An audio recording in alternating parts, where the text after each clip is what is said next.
Antes do nosso vídeo começar, inscrevam-se, curta e compartilhe. Boa noite, irmãos. Oi. As paz. Nós vamos dar continuidade à exposição da primeira carta de Pedro. Nós começamos aqui no capítulo 1, versículo 1 e 2. Domingo passado nós fizemos a exposição do capítulo, do versículo 3 ao versículo 9. Hoje a nossa exposição ela está contida no versículo 10 ao versículo 12. Então, você pode abrir a sua Bíblia aí na primeira epístola do apóstolo Pedro. Nós estamos expondo ela de forma sequencial, ou seja, todos os domingos. Hoje, apenas o versículo 10, 11, 12. Diz assim a palavra do Senhor. Foi a respeito desta salvação que os profetas indagaram e inquiriram, os quais profetizaram acerca da graça a vós outros destinada, investigando atentamente qual a ocasião ou quais as circunstâncias oportunas indicadas pelo Espírito de Cristo, que neles estava ao dar de antemão testemunho sobre os sofrimentos referente a Cristo e sobre as glórias que o seguiriam. A eles foi revelado que, não para si mesmo, mas para vós outros, ministravam as coisas que agora vos foram anunciadas por aqueles que, pelo Espírito Santo, enviado do céu, vos pregaram o Evangelho, coisas essas que anjos anelam perscrutar. Palavra da salvação. Que Deus, por sua bondade e graça, aplique ela a nós. Nós estamos trabalhando aqui a ideia que Pedro passa para os cristãos daquele contexto, onde há no cristão, à luz das Escrituras, N razões para louvarmos a Deus. Nós vimos, depois da doxologia, do capítulo 1, versículo 1 e 2, onde Pedro se apresenta como apóstolo de Cristo, usando a credencial, logicamente, e ele se dirige então aos eleitos, aos crentes que estão espalhados, né, ali naquelas região da Ásia, ou seja, os irmãos da diáspora são judeus de fala grega que estão ali, como diz o capítulo 1, no ponto, na Galácia, Capadócia, Ásia, Bitínia. E Pedro então se dirige aos eleitos, dizendo que eles são um povo escolhido por Deus. E aí, logo em seguida, no versículo 3 ao versículo 9, nós vimos essas razões. E a primeira razão apresentada aqui foi Pedro nos mostrando que devemos louvar a Deus porque nós recebemos dele a nova vida, ou seja, a salvação. E, entre outras, pela qual nós também podemos louvar ao Senhor, é porque recebemos a preservação da nossa fé. Então, nós dividimos, naquele momento, o texto em duas partes. Do versículo 3 ao 4, nós encontramos, então, que a razão para louvar a Deus é porque recebemos a nova vida. E do versículo 5 ao 9, nós dele recebemos a preservação da nossa fé. E aí nós vimos, então, essa forma, uma tríplice ação de louvar a Deus. Aqui é apontado também para o testemunho. E agora Pedro, no versículo 10 ao versículo 12, ele declara que nós recebemos da parte de Deus uma maravilhosa salvação. Se a gente pudesse, então, dar um título aqui, nós daríamos esse título. Nós recebemos da parte de Deus a maravilhosa salvação. Um resumo dos 3 versículos que nós lemos aqui, onde ele faz um apontamento para os profetas do Antigo Testamento, dizendo que eles ensinavam a doutrina da salvação, já lá no Antigo Testamento. E Pedro diz que eles indagaram, inquiriram sobre a salvação, para descobrirem a ocasião, as circunstâncias indicadas pelo Espírito Santo, é assim que diz o texto, de quando essa salvação aconteceria. Então, o texto diz que o Espírito Santo predisse os sofrimentos e a glória de Cristo. Então, o que é que você tem aqui? Você tem, à luz de uma ótica do Antigo Testamento, uma ótica aliancista, ou seja, nós temos então desde todo o Antigo Testamento, o Novo Testamento, né, um fio dourado ali, costurando como um tecelão, mostrando o caminho da redenção, mostrando que, por mais que o cânon esteja dividido na antiga aliança e a nova aliança, não são 2 alianças, é apenas uma. Essa aliança é administrada por vários pactos. Nós estamos preparando aí, em breve, para uma série de estudo na Escola Bíblica Dominical acerca das alianças. A aliança que Deus fez com Adão, com Noé, com Abraão, com Isaac, com Moisés, Davi, e assim apontando para Cristo. Nós iremos aprender isso. Então, o que é que nós vemos? Que há um só testamento, por mais que o cânon esteja dividido em Antigo e Novo, mas é uma aliança, e você vê uma unidade nas Escrituras. Por isso, Pedro está dizendo que os profetas pesquisaram, eles investigaram, e Pedro chega a uma conclusão. Logicamente que você não pode deixar de perceber, levar em conta, que o texto é inspirado. Aqui não é uma elucubração de Pedro, não é apenas uma mera pesquisa. Ele está sendo inspirado pelo Espírito Santo.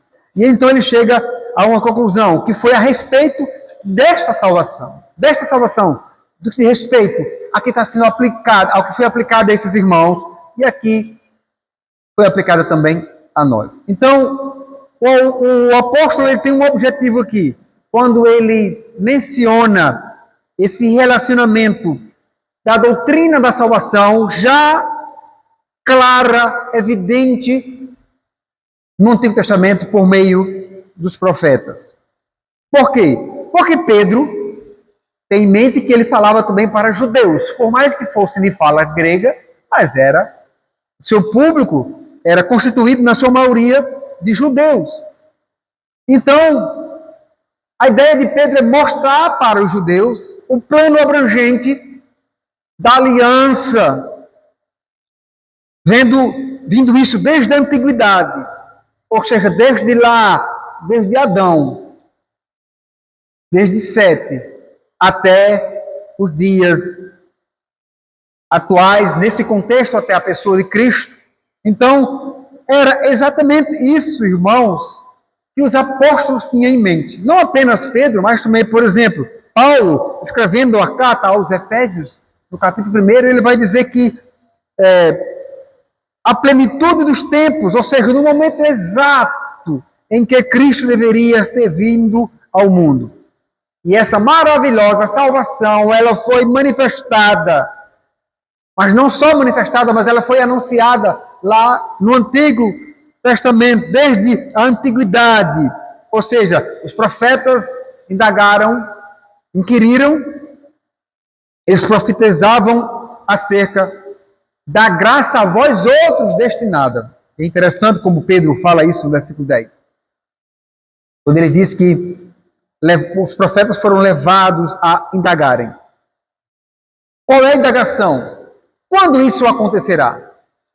Qual é o tempo que isso irá acontecer? Eles queriam saber quando as profecias a respeito da vinda do Salvador se concretizariam. Ou seja, os profetas do Antigo Testamento, onde eles tinham apenas a promessa da vinda do Messias. Diferente desse público de Pedro, que já sabe que Cristo encarnou na plenitude do tempo e se manifestou com salvação. Então, por isso mesmo, eles investigando atentamente qual era a ocasião ou as circunstâncias oportunas indicadas pelo Espírito de Cristo que neles estavam.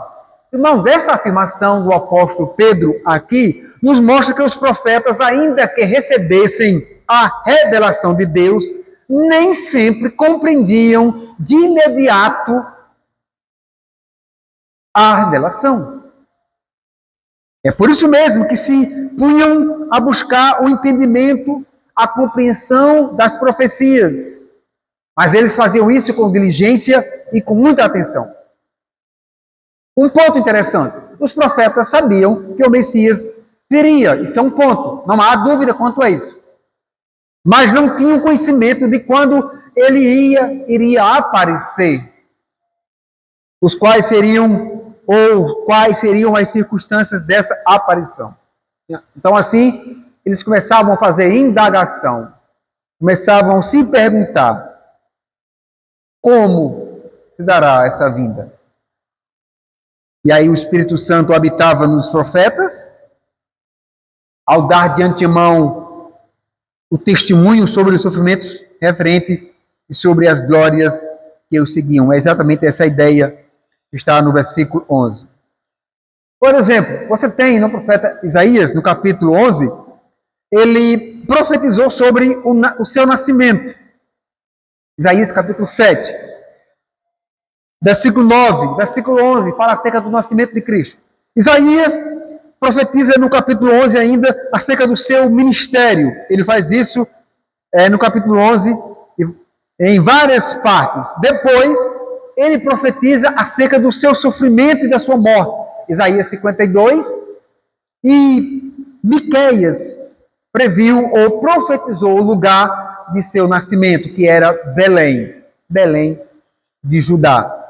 Então, irmãos, perceba, quando esses homens profetizavam, esses homens estavam repletos do Espírito Santo de Deus.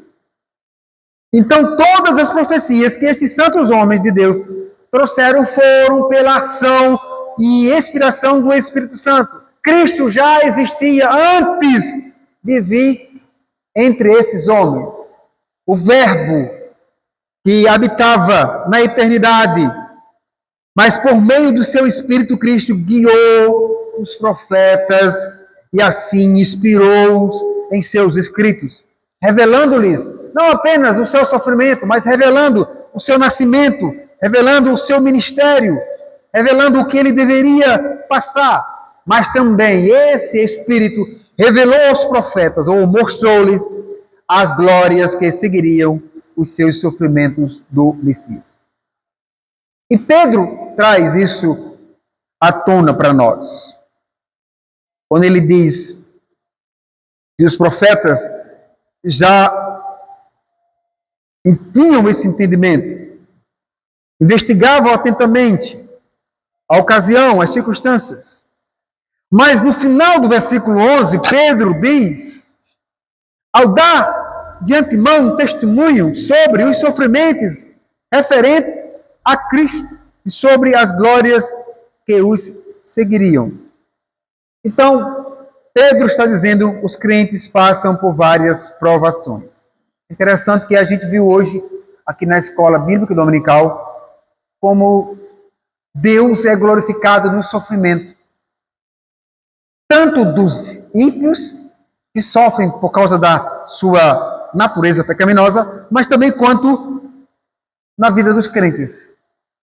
E mesmo sendo crentes, no dia a dia tem seus embates, tem as suas complexidades, mas no fim de tudo eles olham para o sofrimento e eles conseguem entender que Cristo está sendo glorificado, que Deus está usando aquele instrumento, aquele sofrimento como instrumento para melhorar a sua relação com o pecador miserável. Irmãos, então, sem dúvida alguma, estas provações, elas vão identificar o crente com o seu Senhor. As provações aqui, em momento algum, elas são para distanciar mas elas são para identificar, para aproximar o crente com o Senhor Jesus. É exatamente isso que Isaías vai dizer. Jesus, que é o homem de dores, que sabe o que é padecer. Então, veja bem, o que Pedro está querendo nos dizer aqui é que, em relação às profecias do Antigo Testamento, elas estão de acordo com a revelação dos apóstolos, tudo relacionado não apenas ao tempo da vida de Cristo, mas também aos benefícios na vida daqueles que seguiriam ele, mesmo que isso pudesse provocar na vida daqueles irmãos momentos difíceis. E ele vai dizer: a eles foi revelado que não para si mesmo, mas para vós outros, ministravam as coisas que agora vos foram anunciadas por aqueles que, pelo Espírito Santo enviados do céu, vos preguem o Evangelho, coisas que anjos anelam para escutar. Então, o que é que nós temos aqui? Os profetas receberam a resposta das indagações e inquirições que fizeram a respeito da ocasião e circunstâncias que o Messias viria. Foi-lhes revelado que eles não trabalhavam. Foi revelado que eles não ministravam para si próprio, mas para vós outro. Ou seja, Pedro está dizendo, todo o trabalho dos apóstolos, dos profetas do Antigo Testamento, não era em si para eles, mas era para vós outros. Há várias referências no Antigo Testamento que apontam para esse fato. Você pode ver, por exemplo, Números 24, Deuteronômio 18. Você pode ver também no Novo Testamento, Atos 2, 31 e Atos 3, 24. Ou seja, o Espírito Santo inspirou os profetas do Antigo Testamento. O mesmo Espírito Santo também inspirou os servos de Deus nos dias apostólicos, como fica claro isso na afirmação do apóstolo Pedro, quando ele diz as coisas que agora vos foram anunciadas, ou seja, essa carta que está sendo escrita, que está sendo endereçada para eles, ela foi escrita por Pedro, mas foi inspirada pelo Espírito Santo. Vós, quando ele diz vós, ou seja, vos que pregam o Evangelho, novamente aqui você tem uma evidência, irmãos, da unidade das Escrituras por meio da ação inspiradora do Espírito Santo. Quando você vai ver homens se levantando, dizendo então que a Bíblia ela não é a palavra de Deus, a Bíblia ela é um livro que contém verdades. Você vai até mesmo ter pessoas dentro até de igrejas dizendo que os milagres de Cristo não foram reais. Então você tem aqui então o que nós chamamos da teologia liberal avançando, tomando conta do coração das pessoas. Mas Paulo, ou melhor dizendo, Pedro, ele mostra de forma clara como o Espírito Santo não apenas inspirou os profetas, mas também os apóstolos. Então, você tem aqui uma veracidade das Escrituras, ou seja, a Bíblia ela é a palavra de Deus, ela não contém verdades, ela é toda a palavra de Deus. E Paulo, melhor dizendo, Pedro, ele também traz uma informação para nós acerca da salvação dos eleitos, quando ele diz que é algo bem tão feito, bem preparado por Deus, que os anjos compreenderam isso, coisas que anjos anelavam para escutar. A palavra, quando aparece aqui no original, no grego, ela está no infinitivo do auristo ativo, né? Que literalmente significa olhar com o pescoço esticado, para escutar exatamente essa ideia de pôr a cabeça para fora, olhar através de uma janela ou porta. Algumas vezes pode também aparecer no sentido introspectivo, mas não mais frequente como no sentido literal de movimento. quando ela é usada de forma figurada, essa palavra ela implica comumente numa olhada rápida e superficial. Então a palavra significa inclinar-se para olhar. Frequentemente ela sugere uma olhada de leve, isto é, uma olhada espreitada, uma breve espreitada. Tão maravilhosa a salvação de pecadores causou admiração nos anjos que perguntam: como pode isso acontecer? Os anjos saberão mais sobre a salvação observando o que Deus fez pela sua igreja, tal como afirmou o apóstolo Paulo, quando ele vai dizer em Efésios 3:10, para que pela igreja a multiforme sabedoria de Deus se torne conhecida agora dos principados e potestades nos lugares celestiais. Então, o tratar de Deus com este mundo está intimamente restrito ao seu cuidado com a igreja. Então, se os profetas do Antigo Testamento puderam investigar, se puderam inquirir sobre quando o Messias viria ao mundo, aos santos anjos de Deus, o máximo que podem é desejar, olhar de longe. E aí você olha para um contexto em que, por vezes, os homens querem manipular a salvação, onde eles chegam a dizer de que só há salvação lá onde eles estão.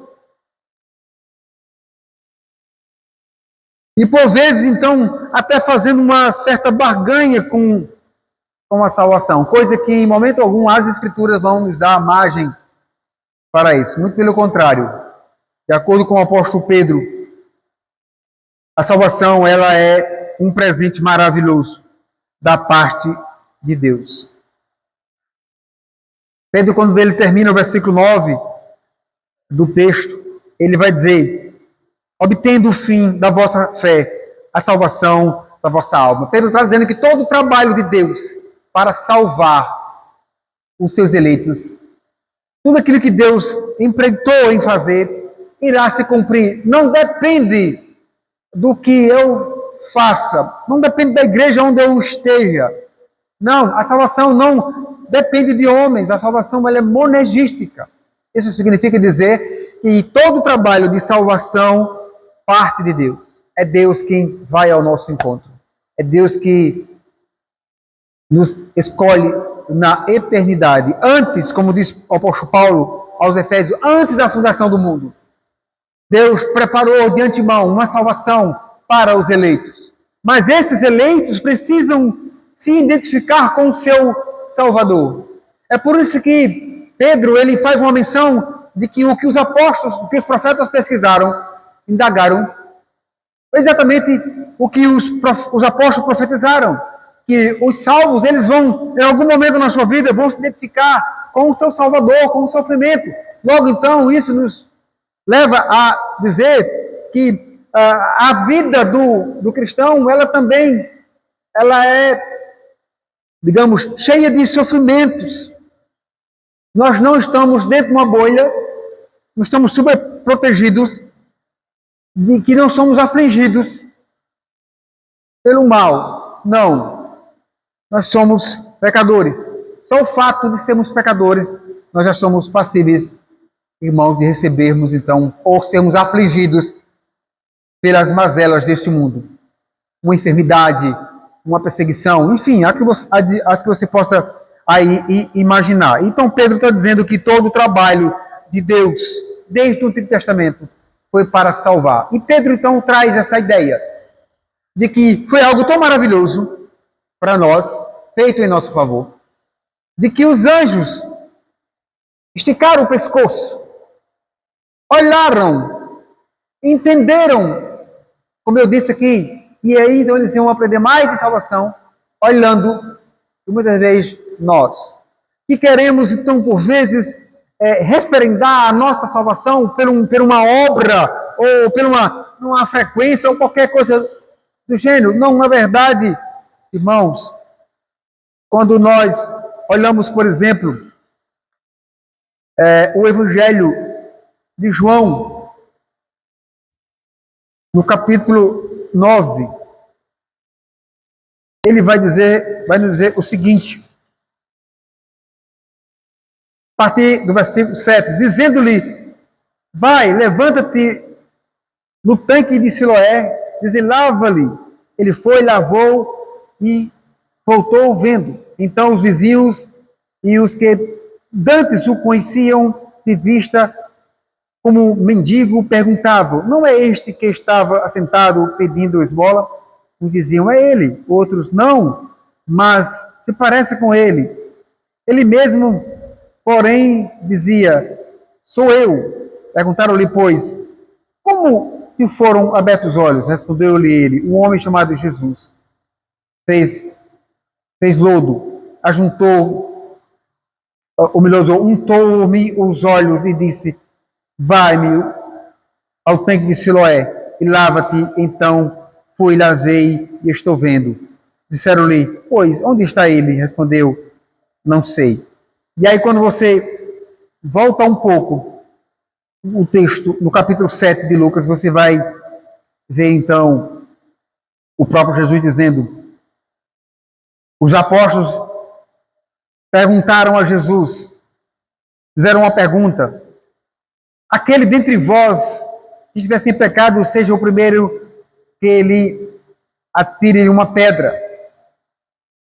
E aí você tem aqui a resposta de Jesus, erguendo Jesus e não vendo a ninguém mais além da mulher, perguntou-lhe, mulher, onde estão aqueles teus acusadores?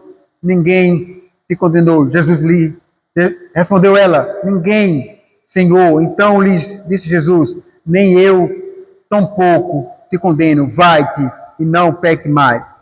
Olhando também o Evangelho de Lucas, no capítulo 7, para concluirmos aqui.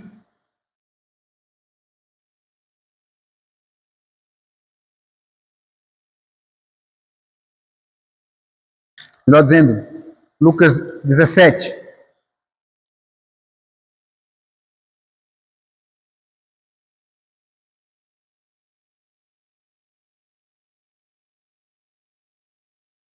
Lucas 17, a partir do 7, ele diz, qual de vós, tendo um servo ocupado na lavoura ou em guardar o gado, lhe dirá, quando ele voltar do campo, vem, já e põe-te à mesa.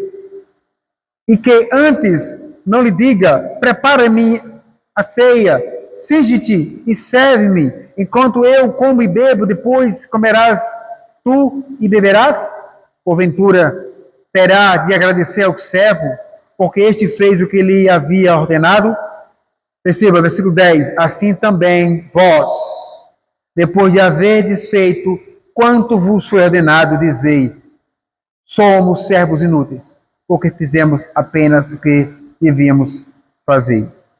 Esse senso de justiça própria, esse senso de que obra salva, isso nos confronta, ou seja, o Evangelho nos confronta dizendo que, na verdade, se fôssemos esperar a salvação por aquilo que nós fazemos, nós estávamos em situação difícil. Na verdade, eu diria, estávamos condenados.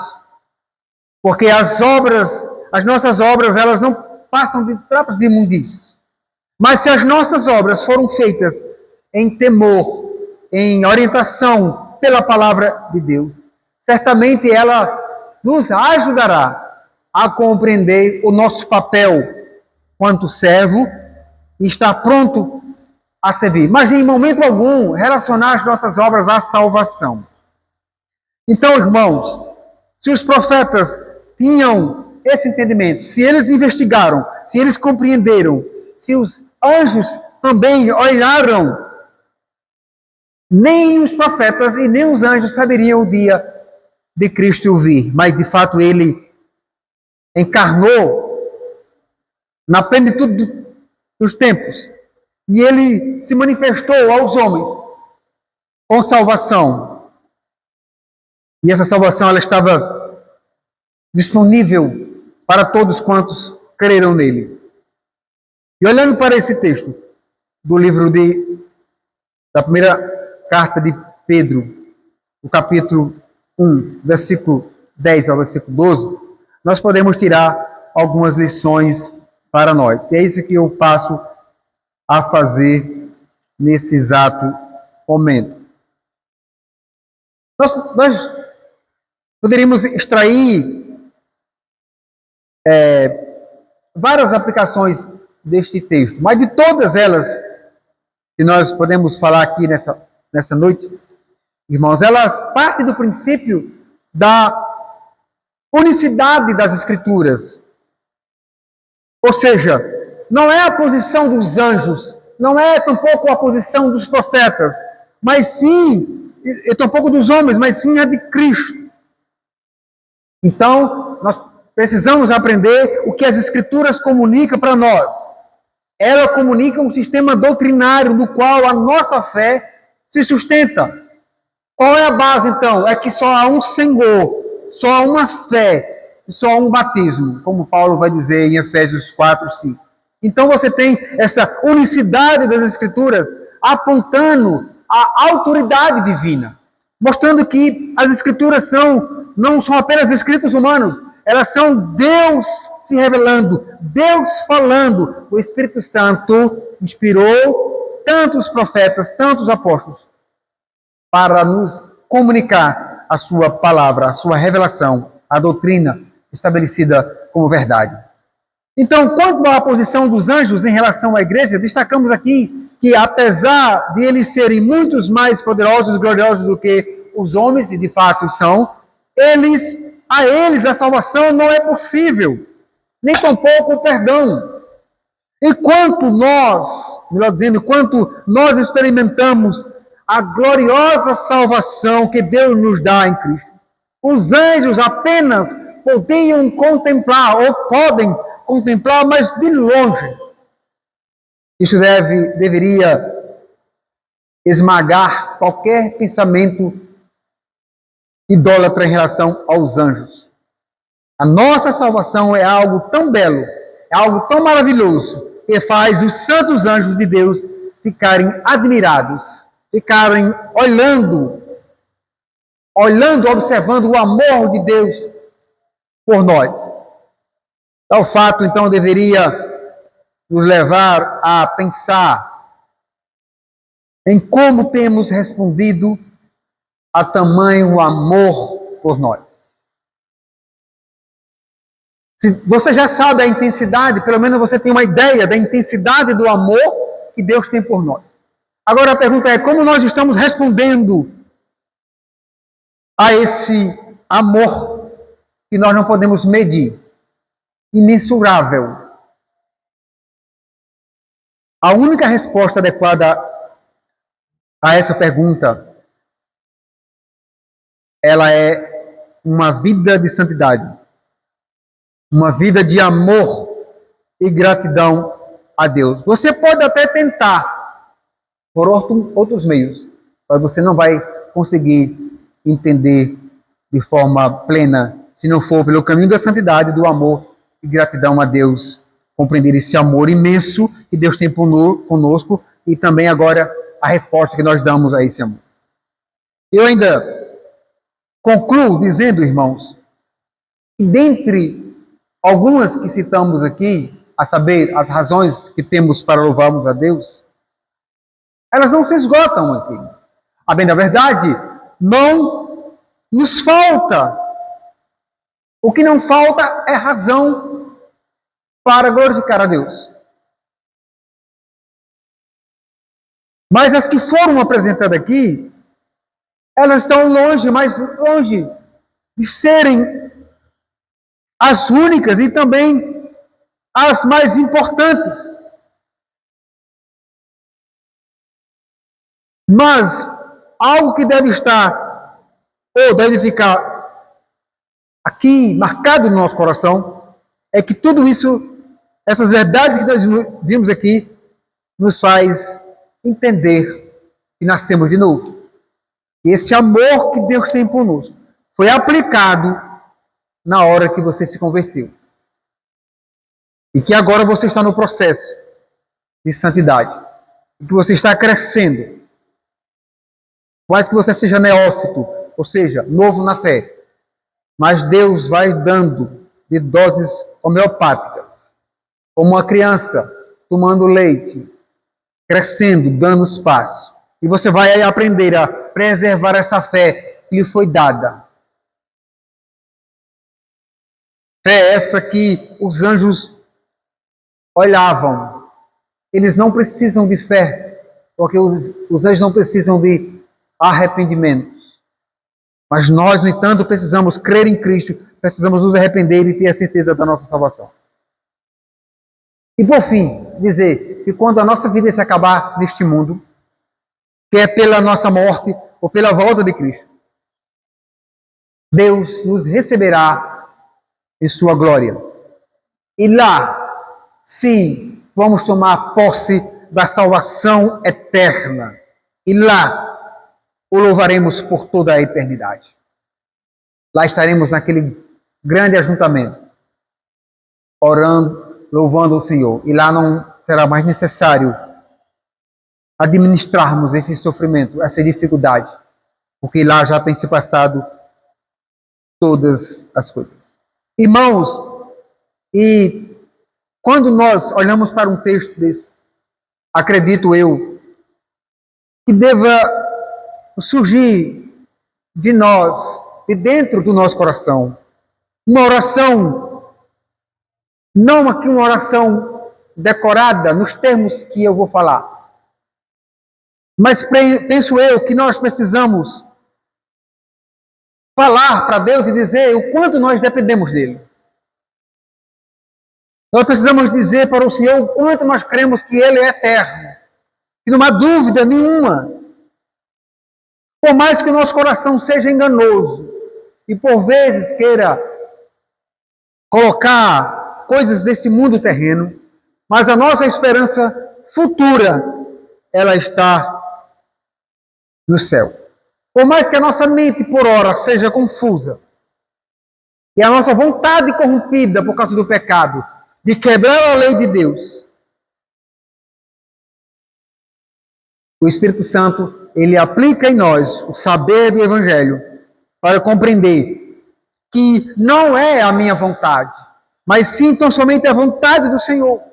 Então eu oro e peço a Deus, Deus desvenda os meus olhos, tira essas escamas para que eu possa enxergar essas maravilhas.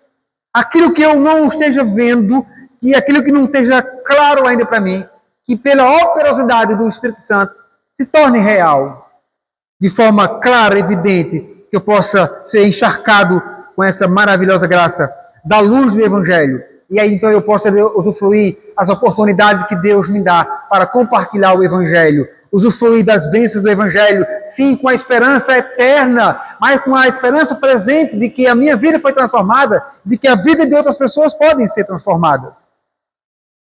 Da mesma forma que o lavar regenerador do Espírito Santo purificou-me dos meus pecados, ele pode fazer isso também com os eleitos, que nós não sabemos quem são, onde estão, mas sabemos que eles precisam ouvir o Evangelho. E por meio dessa pregação, por meio do meu testemunho, eu apresento Cristo como Senhor e Salvador da minha vida, podendo ser também da vida daqueles que o Senhor coloca no nosso caminho.